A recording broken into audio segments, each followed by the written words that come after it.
Shattered Democrats are still picking up the pieces after the Tuesday night blowout, bitterly divided as they search for answers on why Kamala got smoked by Trump at the ballot box. The identity politics crew is having an identity crisis. We didn't listen enough to people on the ground, people like Chris Deluzio, Pat Ryan, who were saying, talk about the economy, talk about people's economic struggles, convince people you have the better policies and better vision. Bottom line, if you're an average working person out there, do you really think that the Democratic Party is going to the mats, taking on powerful special interests and fighting for you? I think the overwhelming answer is no. That's what I hate about the left. You're brats. You're brats and you're snobs, and people don't like that. Because of dinner table issues. It's literally that simple. Every day, people wake up and all they want to do is have more money in their pocket and they want to feel safe. Like us. But some liberals haven't learned a thing, and doubling down on the woke insanity that cost Kamala the election. A lot of families out there who don't believe boys should play girls' sports. They're not boys. I'm not going to listen to transphobia at this table. I am not going to listen to you call a trans girl a boy. Are you going to allow me to finish my explanation? When you use a word that's a slur, I'm going to interrupt. There's this sense, right, that whiteness, right, is under threat. The demographic shifts. The country isn't what all of these racially ambiguous children on Cheerios commercials are confusing the hell out of me. Meanwhile, some serious questions are being raised on how the Harris campaign plowed through $1 billion and is now $20 million in the hole. Where'd all that dough go? Well, she cut a $1 million check to Oprah Winfrey's Harpo Productions. They spent six figures to reportedly build the fake set for her interview on the Call Her Daddy podcast, even though Joe Rogan was free. And millions more to social media influencers. But in the end, all the Oprahs and Lady Gagas couldn't get Harris across the finish line. Here's a former Kamala surrogate letting it rip on the money mismanagement. This is just an epic disaster, and I raised millions of that. I have friends that I have to be accountable to and to explain what happened because I told them it was a margin of error race. I was promised, Jen O'Malley Dillon promised all of us that Harris would win. She even put videos out saying that Harris would win. I believed her. My donors believed her. And so they wrote massive checks. I feel like a lot of us were misled. I am right. Greg, how do you think the Democrat Party's autopsy is going? Well, first of all, the media is like the creep that's responsible for the disappearance of his spouse, but then volunteers to lead the search party. Mm-hmm. You know, in this case, it's the disappearance of truth, and they lied about everything, but they're offering their help, you know, to expose the suspects, comb the fields, put flyers up on telephone poles. But the jig is up. It's not about left or right anymore. We know that you're the real killer, OJ. It's the media that fed the hoaxes, that created this complete, mental breakdown. Identity politics has to go, but it has this permanent flaw. It can only work by telling you who isn't included as it tells you who is. When you look at the people that are important, it creates a hierarchy and it pisses people off. In this case, it was black men, Hispanic men. So how do you rectify this when you've raised a generation on basically junk food for your soul? It's toxic. I mean, you have to admit, if you abandon it, you're going to lose a faction. But you know that it's a small faction. This is the Band-Aid that you actually have to pull off. And once you pull it off, you're going to feel so relieved to get that out of your system. You're going to be so happy. Life is going to be great because people that focus on their identity, they're miserable people. They can't see outside themselves. I have a theory. I think that everybody should be grateful that Donald Trump lost in 2020 because you could not have Trump now in this enhanced position. The 4-year gap eliminated a sophomore slump and made him stronger. Like it's the studies on delayed gratification where they offer a kid a cookie. You can have a cookie now or a cookie in 20 minutes, 2 cookies in 20 minutes. Mm-hmm. The Democrats took the 1 cookie. Trump got the 2, right? And when you delay gratification, you get a renewed and increased appreciation for the object of desire. And what you didn't like about it in the beginning fades away. It's the rear view mirror effect. You know, fondness replaces fear. And most of all, you avoided this 6-year itch. It happens with every incumbent. And in those last 2 years, it's all hell. Happened to Reagan. It happened to Bush. It might have happened to Clinton. But it's not going to happen to him because he basically stepped out of the room And he allowed a comparison to take place between his policies, which a lot of people missed, and the woke path. And all he had to do was sit out and watch everybody go, you know, things weren't so bad. Now he's surrounded by an incredible group of independent minds.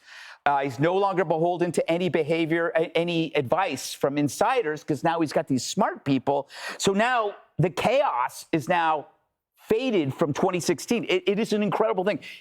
This might be a perfect 4 years for a president, a beginning and an end without incumbency. Let's lower expectations, Greg. And I think Clinton's was a different type of 6-year itch. Yes, you're right. Good point. Well said. I'm going to try that cookie game with Jesse Jr., though, and let everybody watching know how he does. Dana, the money that's missing, it's not a little amount of money. If you were a donor, you'd probably be asking questions, too. Well, there's the big donors that gave a ton of money, but the amount of small dollar donations that they were asking for before the switcheroo, when, like, George Clooney knew that Joe Biden wasn't in any condition to do another 4 years. They were telling everybody that he could and saying, hardworking people, please send us $150, $50, $20. Cat lovers for Biden. And then you get to somebody like Oprah. I think this is astounding. So Oprah, for the first time in her life, decided to endorse a candidate, decided to go to a convention, decided to give that big speech, and then you find out that this billionaire made them pay $1 million. So you have all of these small donors who are building a set for Oprah for an interview that didn't get them anywhere down the field. It's absolutely appalling. And I do think that the Democrats, having looked at it over the weekend, I was getting sick of it. They're just overthinking it and underthinking it, and they're overlooking the obvious. 20 years of bad policy positions in the Democratic Party led to this moment where they said that they were going to go middle of the road. That's what Joe Biden said. That's not what they did. And Ron Klain gave them progressives everything that they wanted, the Inflation Reduction Act. You had Larry Summers saying, guys, that's going to cause inflation. Oh, you don't know what you're talking about, economists from the left. You have no idea. That's who that was. It wasn't like Larry Kudlow saying it, although he was saying it too. So then they get what they were asking for, and then they want to blame the podcasts. It is really incredible. And I'm here to watch all of it, of course. It's fine for me to sit there and do that. But I would end on this. 60 Minutes had this interview last night with Scott Pelley asking people who had voted Democrat for many, many years, who then switched and voted for Trump this year. And one of them owned a diner. And the question was, what was happening for you? Because the economy, it was improving. Inflation is down, and that wasn't enough for you? And she's like, yeah, we didn't feel that at all. And to me, that's just why they're overthinking it. Like, this is what it was. And the voters were telling us this for 3 years. What are your friends telling you, Jessica?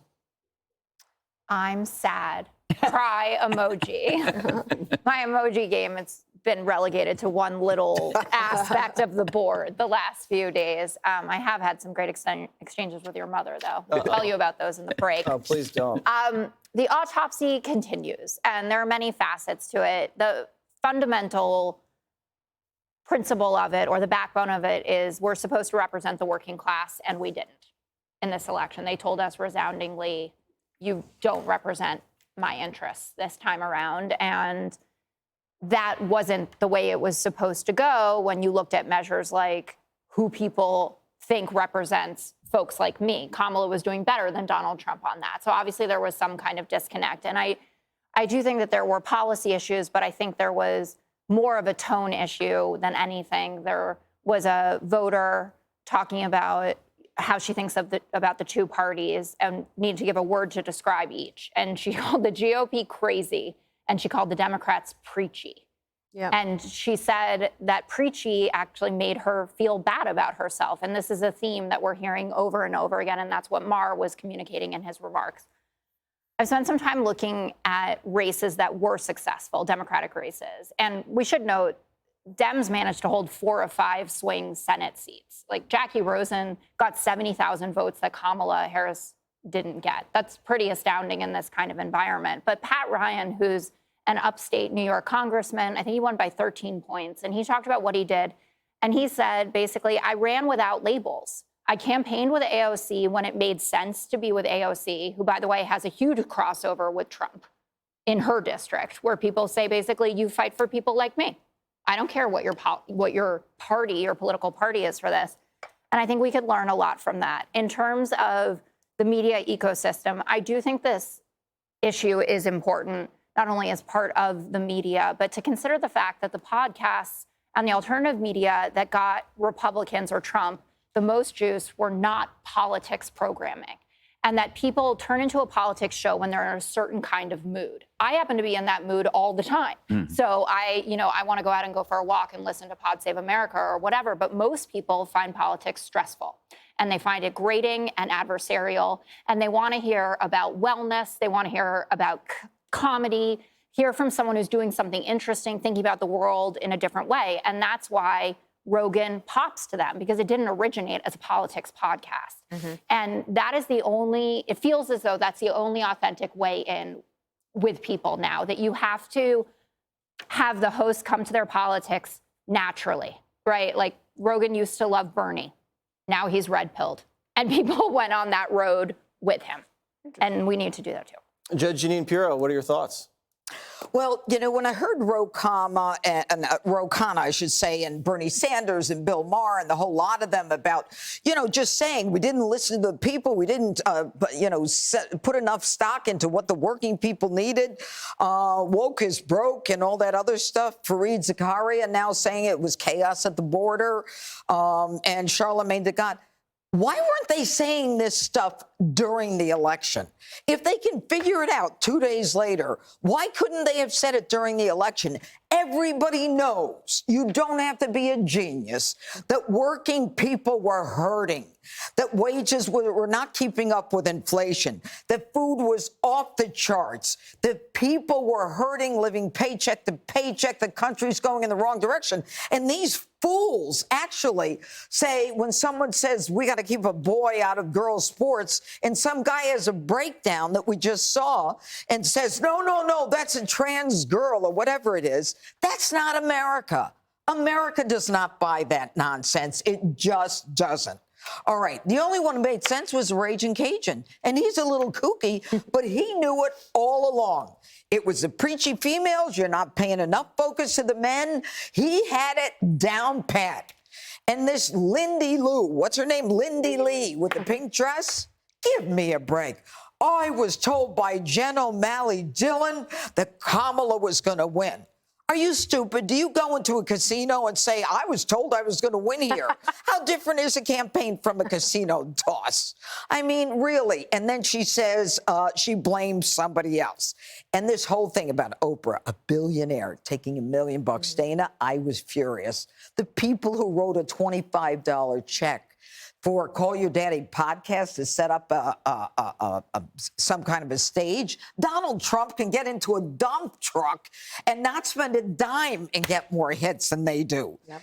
And finally, how genuine was the support of the celebrities who needed money in order to say something?